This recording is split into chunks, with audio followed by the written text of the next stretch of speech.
Today's recipe is a very simple recipe. I'm going to show you how to make a tin fish chutney or curry, whatever you call it. It is such a beautiful recipe that is perfect for midnight weeks. If you're looking for a really quick brunch idea, we used to have tin fish on weekends for breakfast, and you can add boiled eggs. You can skip the boiled eggs if it's not your thing. I love serving this with fresh roti, fresh white bread. Tonight, this is our dinner, and we're going to be having it with some khichdi. So it's my simple take on just a lovely chutney with 2 tins of tin fish. And if you love fish or you love tin fish and you don't know how to make it, or you're just looking for a lovely chutney recipe, then keep watching. So for the tin fish curry, I'm going to be using both my AMC pots. I'm going to be using my AMC 30 centimeter low skillet. So this particular skillet is absolutely perfect for frying sausages. You could do egg chutney. Because it's a low skillet, it fits perfectly for 2 tins of tin fish. And then I'm also going to be using my 16 centimeter, which when I first got, this is my 16 centimeter low pot. I was like, what am I going to cook in this? And to be honest with you, this is such a great pot. I make a lot of my noodle dishes in it. I also do a lot of boiled eggs. If I want to just heat up a little bit of curry and not the entire pots of curry, I use this as well. It also comes in a 16 centimeter high, so a little bit higher. And we're going to use this to boil the eggs. So what I'm going to do is I'm just going to get the gas going. I'm going to put it on low to medium. If you watch any of my videos, you know that I prefer to cook with olive oil. So I'm going to be adding in just a generous amount of olive oil to the curry. And whilst that's heating up, this is such a simple recipe. You just need very basic ingredients like onions. I'm going to speak through the ingredients so that when I'm adding it in, I'll just say I'm adding in onions. So I've got about half an onion that's finely diced, and then I've also got 1 sprig of curry leaves. I've got 3 green chilies, and I've also got a tablespoon of crushed garlic. I love garlic when it comes to fish, like any fish dish or seafood dish. I love adding lots of garlic. And then I've got 2 tablespoons. So if you know as well, I use plastic tablespoons. So I use 2 tablespoons of Kashmiri masala. I also get a lot of questions about where I get my masala from. So I have addressed this in tons of videos. If you have been watching some of my videos, and you know that I get it from Gorima's. It's been a staple in our household since 2017.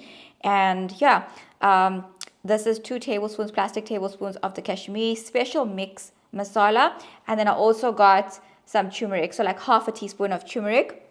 And then I've got some tomatoes, and I've got 2 tins of tin fish, which I just want to speak about because I know that everyone has their own preference when it comes to the tin fish. So what I've done is I have, if you look at the back of the tin fish, I just take a knife and I just scrape off just the skin, the silver part and the black part of the skin.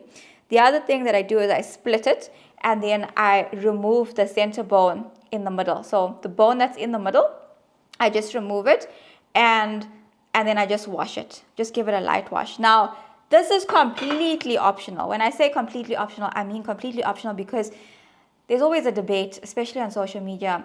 You can eat the tin fish with skin on, and the bone is soft enough for you to eat it. So once again, this is just how you were brought up, and you know how you want to eat it.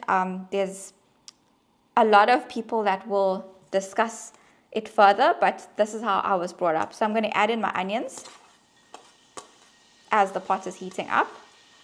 And you can slice your onions, you can dice your onions, completely up to you. I am then going to add in my green chilies. And then my curry leaves. And then I'm going to go in with my garlic. So just the crushed garlic.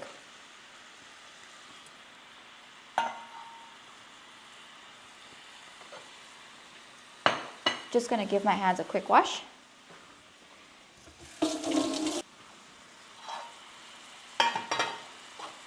And I just want to saute this. So what I'm going to do is I'm just going to cook the chutney first.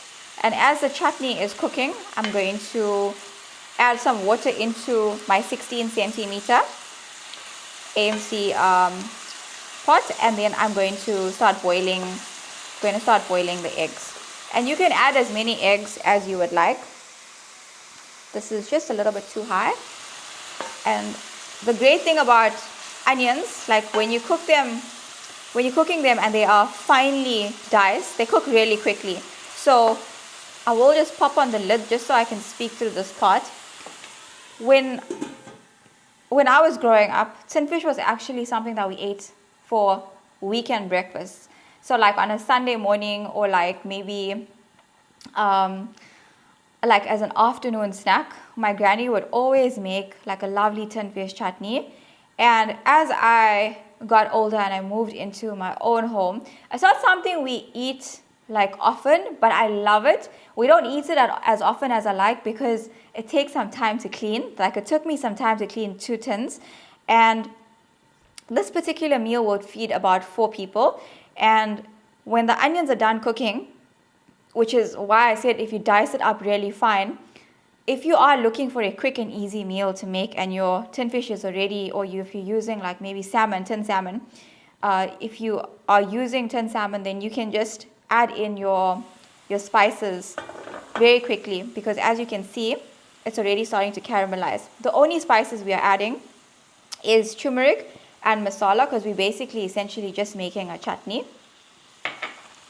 Mix your spices in, and you want your spices to braise for at least 2 minutes. It's very important that you do this step, because as you're allowing your spices to braise, it's getting rid of that raw spice taste. So if you add in your next ingredient, it's going to be pretty raw. Like you're going to be able to taste the masala, and you don't really want that. So make sure that your spices braise off for at least 2 minutes, and make sure that you are cooking on a good heat level, like low to medium, because when you cook low to medium, this ensures that your spices are cooked at the right temperature. And if it's too high, then your spices are going to roast and you're going to get like a burnt masala taste, which you want to try avoid. So once that's braising, I'm just going to put on the pot here, my smaller pot. I'm going to add some water to it, and then I'm going to add in my eggs. I'm adding in 2 eggs. This is just for my husband and I per can, so 4 eggs in total. The next step would be to add your tomatoes. Now I'm using 2 tomatoes per can, so this is 4 grated tomatoes. Yes, you can slice them up, you can put them in a NutriBullet. I prefer the consistency of grated tomatoes because it's just a lot better and it cooks faster. So you want to just mix this with the spices, make sure it's well incorporated. The next step is to add some salt. So I'm just adding some rough salt, and I am using jam tomatoes. So these tomatoes should be sweet. As you can see, when you use like jam tomatoes, they do have a more, like they are more red. And that's how you know that you're using like nice tomatoes. But also you want to be able to taste, because sometimes the tomatoes may look red and plump, but they might be a little bit sour. So just give it a taste, because when it comes to making like a chutney, you want to make sure your chutney is hitting all of those flavors of spicy, sweet, and sour. It can do with like, ooh, that is spicy. Can do with a little bit of sugar just to balance out the sourness and the spiciness. So I'm going to add in half a teaspoon of sugar.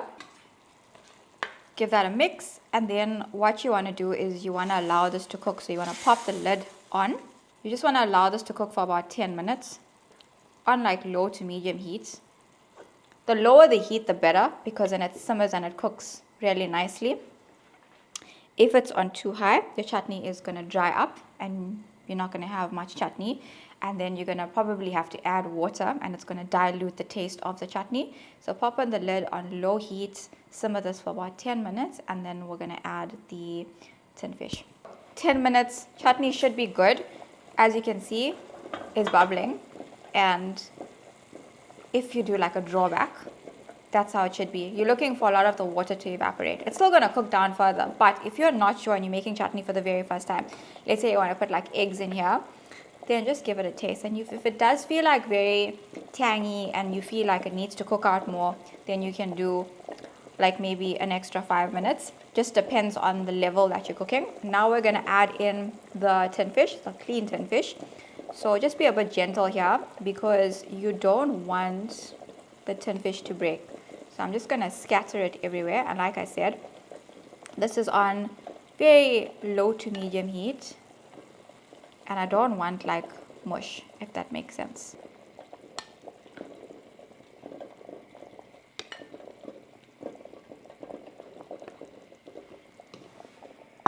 I'm just going to pop the lid on just for an extra like 2 to 3 minutes, just to let this like do its thing with its flavors in the chutney, and then I will slowly coat the tin fish with the chutney. In the meantime, I'm going to go off camera and just peel these eggs, which should be done because they've been boiling for about 10 minutes. So tin fish curry cooks very, very quickly, as you can see. I'm just going to give it a quick toss just to coat the tin fish. All that's left to do is this is going to take like another 5 more minutes to cook. I'll lower this a bit. Speed on medium. I'm just going to place the eggs in, just in random places. You see why I like the 30 centimeter gourmet skillet? Because it just fits so perfectly. Like it's not, you don't require a very big pot for this, unless you're making a lot. All you want to do now is just maybe put a little bit of chutney on the eggs, just so that it gets the flavor. This tin fish chutney shouldn't take you more than like 20 minutes to make, especially if you've got it already clean and everything's already prepped. Your chutney is going to take about 10 minutes if you cook it on the right heat, and then you're going to just let the tin fish flavor the chutney, put your eggs in, and then you're pretty much done. So 2 to 3 minutes, and then I'm just going to garnish with some fresh coriander, and that's how I make a tin fish curry or chutney, whatever you want to call it. Very, very simple, easy midweek meal, breakfast. If you want to add eggs, you're like literally killing 2 birds with 1 stone. And that's the final product, a lovely tin fish curry. All that's left to do now is to just scatter over some fresh coriander, dhania, whatever you call it. So hard to find good dhania nowadays. My husband and I were just talking about it. It's like there's always a shortage. And I like using, like when it comes to dhania, I'm a bit of a snob. Like I don't like doing the whole frozen thing unless I really have to.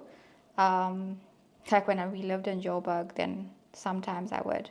But here in Durban, you'd expect there to be an abundance of it, but very rarely. And we were just saying how certain places, supermarkets, sell like very little, but then you want to get like a nice bunch of dhania. Anyways, this is my simple take on how to make a tin fish chutney / curry. I hope you guys try it out. I do have a bunch of other recipes like curries. If you're new to the kitchen and you would like to learn how to make a curry, then certainly check out some of my playlists, which I'll pop up on the screen, and I'll see you in the next video.